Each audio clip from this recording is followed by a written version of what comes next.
10 गुरु साहिबानां दे विचों किसी भी सतगुरु साहिबान दा आपां गुरपुरब मनाइए ते हजूर गुरु ग्रंथ साहिब जी दी अमृत गुरबाणी विचों इस अमृत शब्द दी विचार करनी लाजमी हो जाती है। वो अमृत शब्द विच सब कुछ आ जाता है। ये बचन है सतगुरां दा, सा धरती भई खरियावली, जिथे मेरा सतगुर बैठा आए,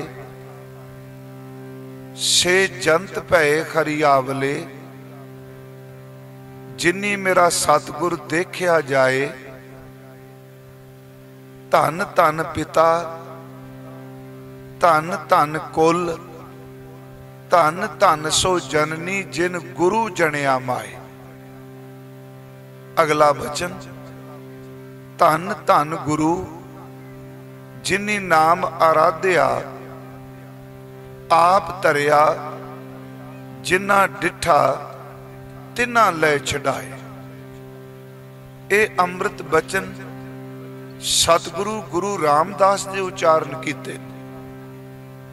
इस पवित्र शब्द के अंदर सच एवे हजूर दे आगमन वाली धरती, सतगुरु दे माता पिता, उस परिवार दा पिछोकड़ ते समर्थ गुरु जी दे जीवन दी बख्शिश सब कुछ विचों आ जाता है। सब तो पहला वो धरती केड़ी है जिस धरती ते हजूर दा आगमन होया। मैं बस इस शब्द की व्याख्या करनी है। पहला बचन है सा धरती। सा दा लफ्जी अर्थ है ओ सा धरती, क्योंकि ये शब्द धरत भी आउंदा है, ये दो बारी आउंदा है। सा धरती भई खरियावली, ओ जमीन खरियावली हो गई, ओ सचमुच रूहानियत नाल भरपूर हो गई, जिथे मेरा सतगुर बैठा आए, जिथे मेरे हजूर सतगुरु आके चरण पा दिते, जिथे उन्हां दा आगमन होया। ते ओ धरती है केड़ी? श्री गुरु ग्रंथ साहिब दी बाणी विच कुछ ऐसे नाम ने जिहड़े भारत वर्ष दे धरती दे नाल भी संबंधित ने। जिवें असी हजूर दी बाणी च पढ़ने हां ते उस शहर दा जिक्र गुरु ग्रंथ साहिब विच 2 वारी आया है, जिस धरती ते गुरु रामदास दा आगमन होया। एक वारी उस शहर दा जिक्र गुरु नानक साहिब महाराज जी ने कीता है, ते दूसरी बार उस शहर दा जिक्र धन गुरु अमरदास महाराज जी ने कीता है। आपां शुरुआत करने धरती तो। गुरु ग्रंथ साहिब दी बाणी च गुरु के कीर्तनीय, गुरु के ग्रंथी साहब बैठे आ कि सारी गुरु ग्रंथ साहिब दी बाणी जिहड़ी है वो कविता विच है। इत्थे कविता दा अर्थ ये नहीं समझना कि नीवें पद्धर दा कोई शब्द। सारी बाणी जिहड़ी वो पोइट्री है, छंदाबंदी है। ते गुरु ग्रंथ साहिब दी बाणी इस ऊपर 31 रागां दा सरलेख है। उंज वैसे 31 रागां तो बिना उप राग भी गुरु ग्रंथ साहिब विच बहुत ने। जो तत्करे दे इंडेक्स दे राग ने वो 31 राग ने। इस विच कुछ बाणी ऐसी है जिस ऊपर राग दी कोई पाबंदी, कोई बंदिश नहीं, पर है वो भी कविता विच ही। वो भी सतगुरां ने छंदाबंदी च उच्चारण कीती। एक तां जपजी साहिब दी बाणी, इस ऊपर ना राग दी बंदिश है ते ना सतगुरां ने इस ऊपर महला शब्द वरत्या है।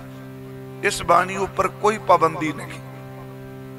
इस दियां 38 पौड़ियां सलोक दा पाठ आपां करने।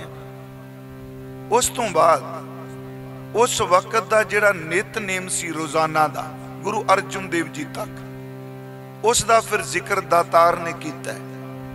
सो दर है, उन्हां शब्दां तो बाद सो पुरख है, ਤੇ 100 ਪੁਰਖ ਤੋਂ ਬਾਅਦ ਅਸੀਂ ਜਿਹੜੀ ਬਾਣੀ ਪੜ੍ਹਦੇ ਹਾਂ ਉਸ ਦਾ ਨਾਮ ਸੋਹਿਲਾ ਸਾਹਿਬ ਹੈ। ਚਲੋ ਭਾਈ ਸਾਹਿਬ ਨੇ ਕੀਰਤ ਸੋਹਿਲਾ ਲਿਖਿਆ, ਭਾਈ ਗੁਰਦਾਸ ਸਾਹਿਬ ਜੀ ਨੇ। ਕੁਛ ਬਾਣੀ ਫਿਰ ਪ੍ਰਭਾਤੀ ਰਾਗ ਤੋਂ ਬਾਅਦ ਹੈ, ਜਿਸ ਉੱਪਰ ਰਾਗ ਦੀ ਬੰਦਿਸ਼ ਨਹੀਂ। ਸ਼ਲੋਕ ਸਹਿਸਕ੍ਰਿਤੀ ਨੇ ਗੁਰੂ ਨਾਨਕ ਸਾਹਿਬ ਮਹਾਰਾਜ ਜੀ ਦੇ, ਪਰ ਉਸ ਸ਼ਲੋਕ ਸਹਿਸਕ੍ਰਿਤੀ ਵਿੱਚ ਉਹੀ ਸ਼ਲੋਕ ਆਸਾ ਕੀ ਵਾਰ ਵਿੱਚ ਨੇ ਤੇ ਉਹੀ ਸਹਿਸਕ੍ਰਿਤੀ ਵਿੱਚ ਆਏ ਨੇ। ਆਸਾ ਕੀ ਵਾਰ ਵਿੱਚ ਰਾਗ ਦੀ ਬੰਦਿਸ਼ ਵਿੱਚ ਨੇ, ਪਰ ਉੱਥੇ ਜਿਹੜੀ ਰਾਗ ਦੀ ਬੰਦਿਸ਼ ਨਹੀਂ। ਫਿਰ ਗੁਰੂ ਅਰਜੁਨ ਦੇਵ ਜੀ ਦੇ ਸ਼ਲੋਕ ਸਹਿਸਕ੍ਰਿਤੀ ਨੇ। ਉਸ ਤੋਂ ਬਾਅਦ ਬਾਣੀ ਆਉਂਦੀ ਹੈ ਗਾਥਾ। ਗਾਥਾ ਲਫ਼ਜ਼ੀ ਅਰਥ ਹੁੰਦਾ ਕਹਾਣੀ, ਪਰ ਅਸਲ 'ਚ ਗੁਰਮੁਖੋ ਇਹ ਗਾਥਾ ਇੱਕ ਬੋਲੀ ਹੈ, ਇਹ ਕਹਾਣੀ ਨਹੀਂ। ਤੇ ਜਿਹਨੂੰ ਆਪਾਂ ਸਹਿਸਕ੍ਰਿਤੀ ਕਹਿ ਰਹੇ ਹਾਂ, ਇਹ ਸੰਸਕ੍ਰਿਤ ਨਹੀਂ, ਇਹ ਸਹਿਸਕ੍ਰਿਤੀ ਹੈ, ਸੰਸਕ੍ਰਿਤ ਨਹੀਂ। ਭਾਸ਼ਾ ਦਾ ਜਾਣਕਾਰੀ ਰੱਖਣ ਵਾਲਿਆਂ ਨੂੰ ਪਤਾ ਹੈ ਬੋਧਿਜ਼ਮ ਦੇ ਜਿਹੜੇ ਗ੍ਰੰਥ ਨੇ, ਜਿਸ ਬੋਲੀ ਵਿੱਚ ਬੋਧੀ ਗ੍ਰੰਥ ਦਰਜ ਕੀਤੇ ਗਏ, ਉਸ ਬੋਲੀ ਨੂੰ ਪਾਲੀ ਕਹਿੰਦੇ ਆ। ਜਿਹੜੀ ਇਹ ਗਾਥਾ ਹੈ ਇਹ ਪਾਲੀ ਦੇ ਬਿਲਕੁਲ ਨਜ਼ਦੀਕ ਹੈ। ਇਹ ਗਾਥਾ ਪਾਲੀ ਤੇ ਪ੍ਰਕਿਰਤ ਵਿੱਚੋਂ ਨਿਕਲੀ ਹੈ। ਖੈਰ ਇਸ ਉੱਪਰ ਕੋਈ ਬੰਦਿਸ਼ ਨਹੀਂ। ਉਸ ਤੋਂ ਬਾਅਦ ਸਾਡੇ ਕੋਲ ਹਜ਼ੂਰ ਦੀ ਇਸ ਬਾਣੀ 'ਚ ਚੌ ਬੋਲੇ ਨੇ, ਫੁਨੇ ਨੇ, ਸ਼ਲੋਕ ਨੇ ਭਗਤ ਸਾਹਿਬਾਨਾਂ ਦੇ। ਫਿਰ ਸ਼ਲੋਕ ਵਾਰਾਂ ਤੇ ਵਧੇਕ ਆਉਂਦੇ ਆ, ਤੇ ਉਹਦਾ ਸਰਲੇਖ ਦਾਤਾ ਜੀ ਨੇ ਵਾਰਾਂ ਤੋਂ ਵਧੇਕ ਲਿਖਿਆ। ਇਹਦਾ ਵਿਦਵਾਨ ਅਰਥ ਕਰਦੇ ਨੇ ਕਿ 22 ਵਾਰਾਂ ਤੋਂ ਜੋ ਸ਼ਲੋਕ ਵੱਧ ਗਏ, ਉਹਨਾਂ ਨੂੰ ਗੁਰੂ ਅਰਜੁਨ ਦੇਵ ਜੀ ਨੇ ਅਖੀਰ ਤੇ ਦਰਜ ਕਰ ਦਿੱਤਾ। ਉਂਝ ਵੈਸੇ 22 ਵਾਰਾਂ ਵਿੱਚੋਂ 20 ਵਾਰਾਂ ਨੇ ਜਿਨ੍ਹਾਂ ਵਿੱਚ ਸ਼ਲੋਕ ਨੇ, 2 ਵਾਰਾਂ ਵਿੱਚ ਇੱਕ ਵੀ ਸ਼ਲੋਕ ਨਹੀਂ। ਇੱਕ ਤਾਂ ਬਸੰਤ ਕੀ ਵਾਰ ਮਹੱਲ ਪੰਜਵਾਂ, 3 ਪੌੜੀਆਂ ਨੇ, ਕੋਈ ਸ਼ਲੋਕ ਨਹੀਂ। ਦੂਸਰਾ ਰਾਮ ਕਲੀ ਕੀ ਵਾਰ ਰਾਏ ਬਲਵੰਡ ਤਥਾ ਸਤੈ ਡੂਮ ਆਖੀ, 8 ਪੌੜੀਆਂ ਨੇ, ਪਰ ਕੋਈ ਸ਼ਲੋਕ ਨਹੀਂ। ਖੈਰ ਮੈਂ ਥੋੜਾ ਜਿਹਾ ਆਪ ਜੀ ਦੀ ਤਵੱਜੋ ਇਸ ਵੱਲ ਦਵਾ ਕੇ ਆਪਾਂ ਗੁਰੂ ਰਾਮਦਾਸ ਜੀ ਦਾ ਬਚਨ ਕਰਾਂਗੇ।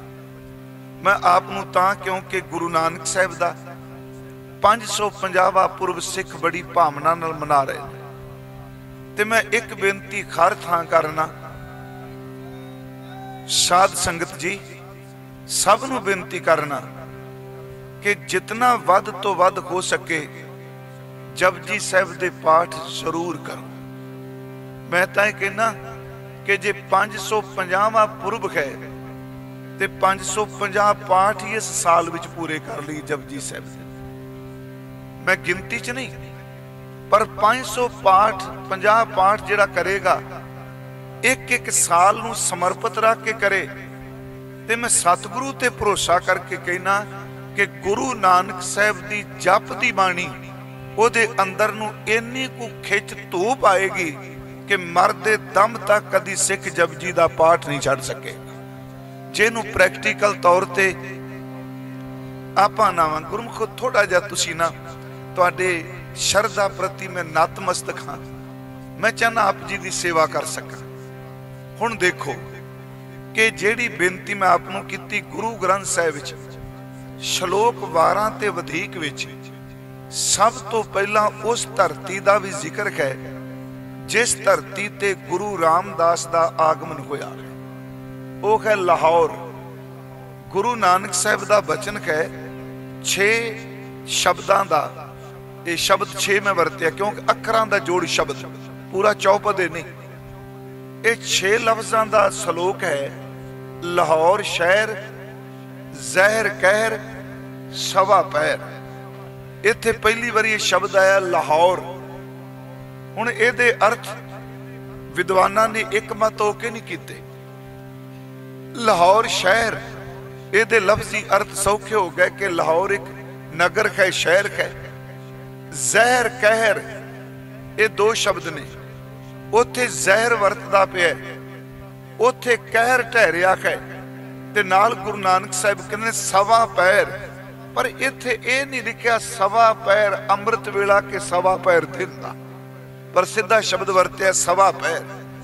प्रोफैसर साहिब सिंह हुणा ने इहदे अर्थ जदों कीते ते उन्हां ने इहदे अर्थ यही कीते कि लाहौर शहर है जिथे सवा पैर रात रहिंदियां अमृत वेला जिन्हों गुरु नानक साहिब कहंदे कि जिथे अमृत वेले परमात्मा दी इबादत बंदगी की जानी है, उत्थे जीव दे चस्के लई सवा पैर रात रहिंदी सवखते ही लोग जिहड़े ने वो जीवां दा घात करन लग पैंदे मास दी खातर। उन्हां अर्थ ही कीते कि जीव दे चस्के लई वो जीवां दा घात करदे आ।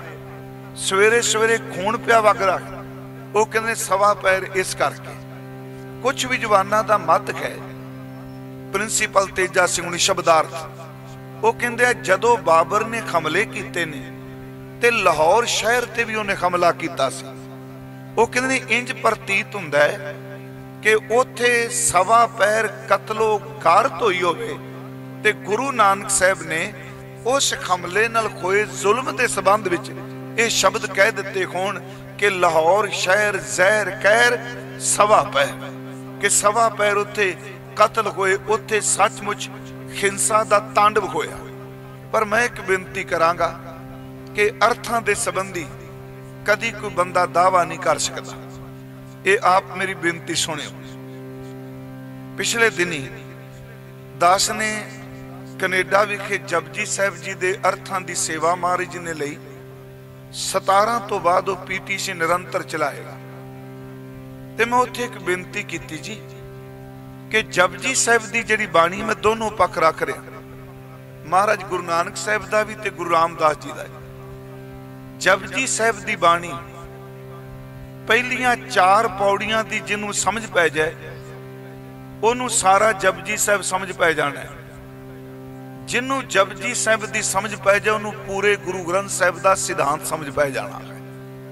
थोड़ा जा पाठ असीं करने, देखो दावा नहीं कोई हुंदा अर्थ च, ते जपजी साहिब दा पाठ गुरमुखां ने, महापुरखां ने, गुरसिखां ने सैकड़े सैकड़े पाठ एक एक दिन दे विच कीते। हुण अज तर्क उठदा है कि देखो जी 15 मिनट लगदे आ पाठ नूं, इन्ने मिनट लगदे आ 24 घंटे च कदों इशनान कदों पाठ। मैं आपनों एक बेनती करांगा कि जिहड़ी रूहानियत है ना, इहनूं हर बंदा अपने मानसिक तल ते अर्थ ना करे।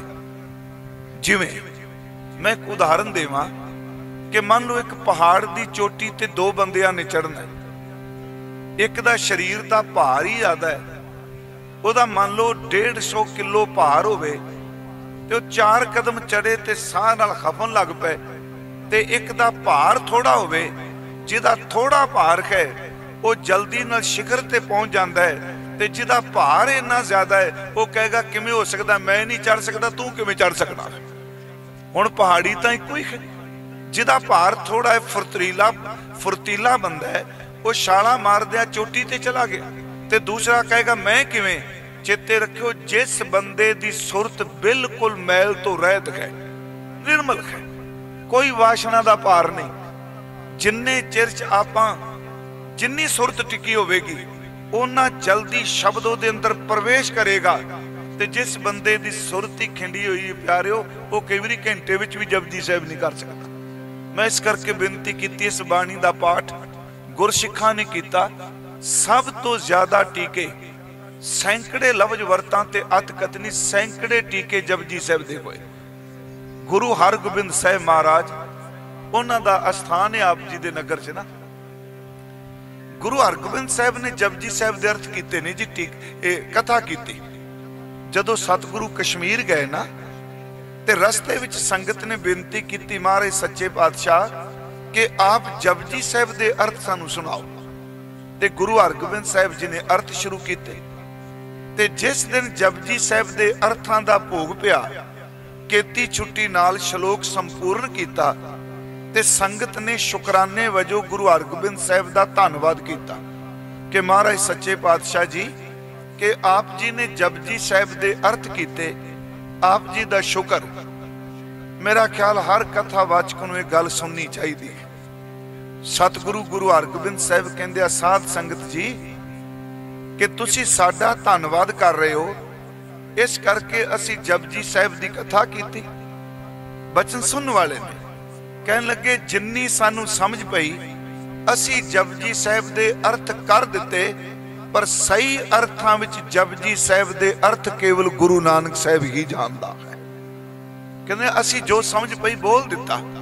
गुरबिलास पातशाही छेवीं विच दो तुकां ने, बाहुर श्री मुख बचन पखानो, अर्थ याहे गुरु नानक जानो। जदों हुण दास ने जपजी साहिब दे अर्थ कीते, मैं सिर्फ थोड़ा जिहा टाइम तुहाडा इस संबंधी लैना ते मेरा आउणा सफल हो जाएगा कि संगत विच बीबियां बच्चियां च आप गुरमुखां च जिस बंदे ने कदी जपजी साहिब दा पाठ न कीता, जे सच एवे समागम तो बाद अमृत वेले रोज जपजी साहिब पाठ करे, सच्ची एवे समागम च आपां लखां कट के जा। बाकी तो चलो इकट्ठ होया, संगत दा लंगर पानी चंगी गल है, सेवा उत्साह देना चाहिए।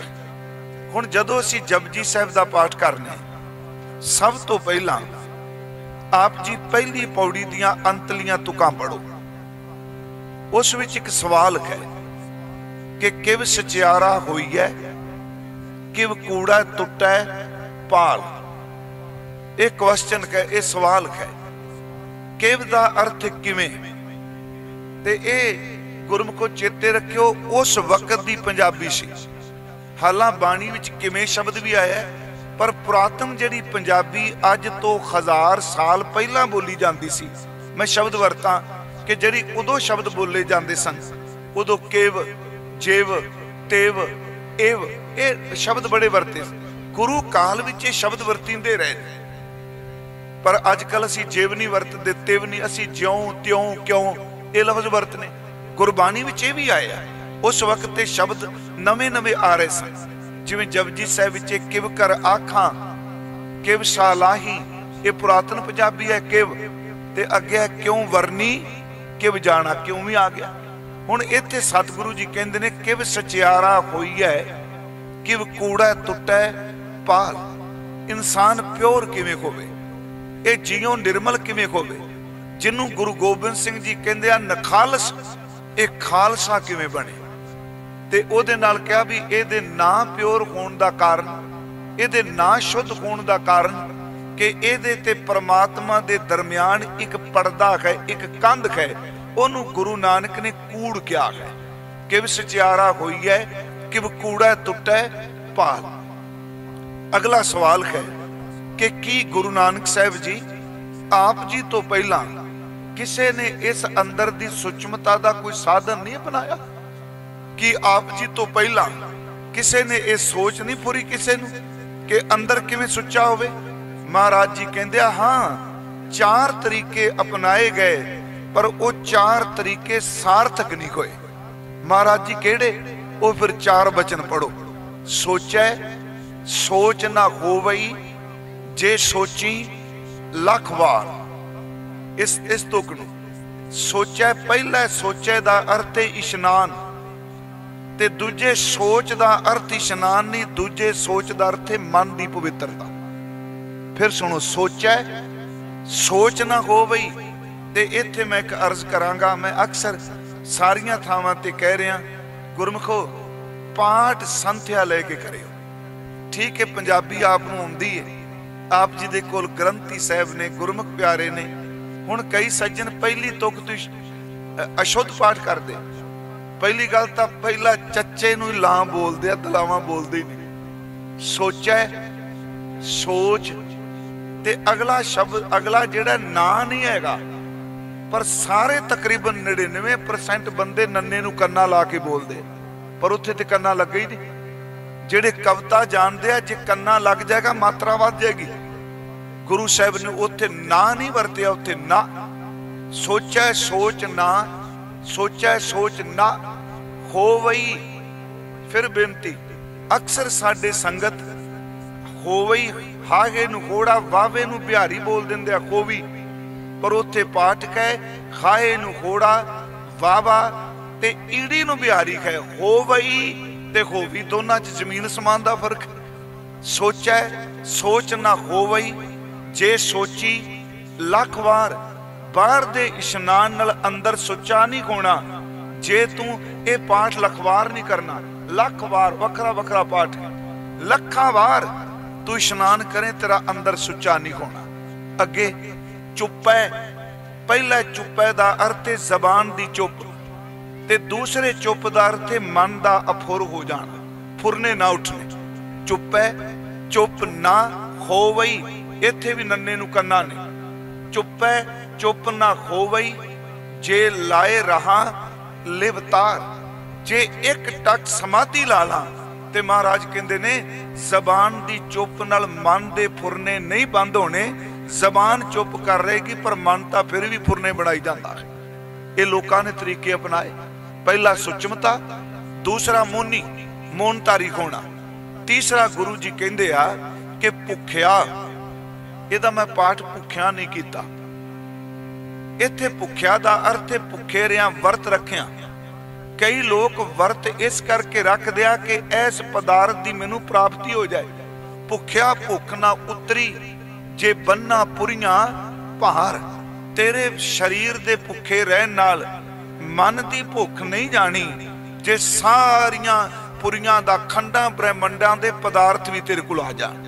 तीन बचन हो गए, सोच, चुप ते वर्त। चौथा बचन है साहस सियाणपा, लख हो है खोए नहीं उथे। सहस सियाणपा लख हो है ता एक ना चलै नाल। तेरे कोल हजारां लखां सियाणपा होण पर तेरे नाल एक भी सियाणप नहीं जाण। हुण इहदा मतलब जदों चार गल्लां महाराज जी ने कहा इहदे नाल सुचमता नहीं मिली, कूड़ दी पाल नहीं टुटी, इशनान कीतियां, चुप कीतियां, वर्त रखिया, चलाकी वरतियां, ते असी सवाल करना सी फिर सुच्चे किवें होईए। ते बाबा जी ने खुद क्वेश्चन पैदा कर दिता, किव सचियारा होई है, किव कूड़ा टुटै पाल। ते नाल उत्तर दित्तो ने हुक्म रजाई चलना नानक लिखिया ना। ओदे हुक्म च इत्थे रजा दे अर्थ विद्वान वैसे हुक्म ही करदे आ, पर असल च कोश विच पढ़ोगे रजा दा अर्थ हुंदा प्रेम। ओदे हुक्म नूं प्रेम नाल मन लेना, ते जो रब ने साडे भागां च लिखिया है एवें उलंबे दे के कलपी जाना। जिवें तेरा हुक्म होवे सानू सत वचन करके मनन दी जाच दे दी। जेड़ा बंदा हुक्म नूं सत करके प्रेम नाल मन्नेगा सचमुच हुक्म नूं सचियार कर दिंदा है। हुण इस तो अगली बेनती मेरा ख्याल सौखी समझ पै जाएगी। हुण पहली पौड़ी समाप्त हुई, सचियार किवें होवे नाल तरीका दस दिता, हुक्म रजाई चलना। हुण अगला सवाल सी हुक्म की है, ते मैं पिछले दिन भी कहा हुक्म दे अर्थ अंग्रेजी विच ऑर्डर करदे आ, पर हुक्म दा अर्थ ऑर्डर नहीं। उस दिन मंजी साहब विच कहा हुक्म दा अर्थ है दैवी इच्छा, परमात्मा दी इच्छा, दैवी इच्छा, परमात्मा दे अपने अंदर दी इच्छा। इत्थे गुरु जी ने हुक्म दी जिहड़ी अग्गी व्याख्या कीती, पहली पौड़ी हुक्म रजाई है समाप्ति, अगली पौड़ी दस दी हुक्म है कि अगे फिर महाराज इस पौड़ी तो अगली पौड़ी च व्याख्या कर दिया, हुक्मी होवन आकार, हुक्म ना कहया जाए, हुक्म ना कहया जाए, हुक्मी होवन जी, हुक्म मिले वडियाई, हुक्मी उत्तम नीच, हुक्म लिख। महाराज कहते हुक्म दे विच लिखिया हुआ दुख सुख आदमी पा रहा है, लिख दुख सुख पाहियां, एक ना हुक्मी बख्शीश एक हुक्मी सदा पवाहियां। हुक्म है अंदर सब को, बाहर हुक्म ना कोई। जिन्हों गुरु जी ने पहली पौड़ी च क्या कूड़ दी पाल, इत्थे महाराज ने शब्द बदल दिता कि नानक हुक्म है जे बुझे ता खौमे कहे ना कोई। इसका मतलब खौमे दा पर्दा है। इस तो अगे चलिए कि महाराज आपने पहली पौड़ी च क्या हुक्म रजाई चलना, दूजी पौड़ी च आप जी ने समझाया नानक हुक्म है जे बुझे, ते जिन्हां ने हुक्म नूं बुझ लिया उन्हां दा जीवन कैसा। महाराज कहन लगे फिर हुक्म नूं बुझण वालियां ने ओनू गाया। फिर अगली पौड़ी है गावे को तान, होवे किसै तान, गावे को दात जाने निशान, गावे को गुण वडियाइयां चार, गावे को विद्या विखम विचार, गावे को साज करे तन खे, गावे को जी ले फिर दे, गावे को जापै दिसै दूर, गावे को वेखै हादरा हदूर, कथना कथी ना आवे टोट, कत कत कथी कोटि कोट कोट, देंदा दे लैंदे थक पाए, जुगा जुगंतर खाई खाए। हुण फिर बेनती सुनियो। पहली तुक सी पौड़ी हुक्म रजाई चलना, इत्थे समाप्ति सी पहली पौड़ी। दूजी पौड़ी है नानक हुक्म जे बुझै, फिर हुक्म दी गल। तीजी पौड़ी च महाराज फिर कहंदे हुक्मी हुक्म चलाए राहो, नानक विगसै वे परवाह। मैं बेनती करा इको शब्द तीन पौड़ियां च, हुक्म दी पौड़ी पहली, दूजी हुक्म, तीजा फिर हुक्मी। हुण चौथी पौड़ी विच महाराज सच्चे पातशाह कहंदे आ कि एक गल सुन, तू सचियार हो सकना है जे इस बचन नूं अपनी जिंदगी च धारण कर ले। महाराज की उत्थे फिर चौथी पौड़ी है साचा साहिब साच नाए, इत्थे पाठ नाए है। ते जदों आप 6वीं पौड़ी पढ़ोगे, तीर्थ नावा जे तिस भावां विण भाणे के नाए करी। महाराज कहते ने साचा साहिब साच नाए, भाख्या भाओ अपार, ओदी बोली प्रेम है। आख है असी आखने आ, मंगा है असी मंगने हाँ, देह देह दात करे दातार, फिर के अगे रखी है जित दिसै दरबार, मोह के बोलन बोलीए जित सुन धरे प्यार। इत्थे चौथी पौड़ी विच महाराज कहंदे आ जे हुक्म नूं समझना भले सिखो, ए मनुखो अमृत वेले उठ के सब तो पहला नेम करते पुरख दी वडियाई करो।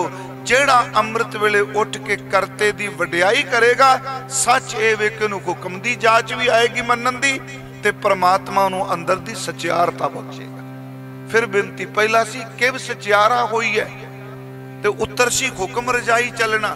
इस पौड़ी विच महाराज कहंदे अमृत वेला सच नाओ, वडियाई विचार, करमी आवे कपड़ा, नदरी मोख द्वार, नानक एवें जानिए सब आपे सचियार। देखो ये पहली पौड़ी दी व्याख्या ये 4 पौड़ियां विच होई सचियारता दी। मैं आपनूं सिर्फ इशारे मात्र कह चलिया।